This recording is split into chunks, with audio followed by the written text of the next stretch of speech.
கோவை மாவட்டம் வால்பாறை அடுத்த பிபிடிசி பகுதி தேயிலை தோட்ட தொழிலாளர்களுக்கு 1.5 சென்ட் நிலம் வழங்கி வீடு கட்டித் தரப்படும் என அதிமுக வேட்பாளர் TL லக்ஷ்மண சிங் உறுதியளித்துள்ளார். வால்பாறை தொகுதிக்கு உட்பட்ட பிபிடிசி எஸ்டேட் பகுதிகளில் அதிமுக வேட்பாளர் TL லக்ஷ்மண சிங் தீவிர வாக்கு சேகரிப்பில் ஈடுபட்டார். அப்போது பேசிய அவர், சொந்த செலவில் வால்பாறை மருத்துவமனையில் ஸ்கேன் சென்டர் அமைப்பேன் என்று உறுதியளித்தார். மேலும் இரட்டை இலை சின்னத்திற்கு வாக்களிக்குமாறும் கேட்டுக் கொண்டார்.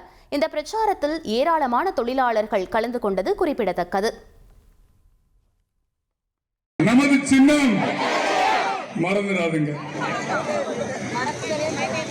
தொழிலாளர்களுடைய சின்னம், தொழிலாளர்களுடைய சின்னம், தொழிலாளியுடைய சின்னம்.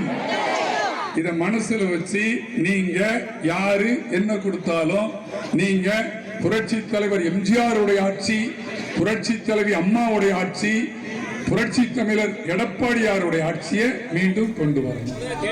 புரட்சி தலைவர் எடப்பாடியார் 1,28,00,000 மனங்களை வென்ற தந்தி டிவி யூடியூப் சேனல். தவிர்க்க முடியாத தம்ப்நெயில், கலக்கலான கான்டென்ட்ஸ். நீங்களும் இந்த குடும்பத்தில் இணைய இப்பவே சப்ஸ்கிரைப் பண்ணுங்க.